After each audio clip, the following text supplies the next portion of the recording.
Eduardo Costa improvisa em violão e duas caixinhas de som depois do som do palco parar em São Paulo, para não deixar seu público desanimado. É o braço da viola, eu só sei cantar. Ouço se você parar um pouco pra me ouvir, chegar no fundo do meu coração.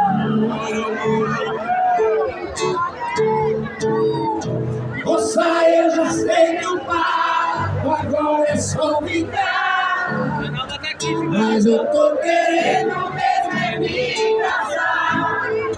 Se me achar careta, eu te peço perdão, mas eu quero falar com seus pais e pedir sua mão.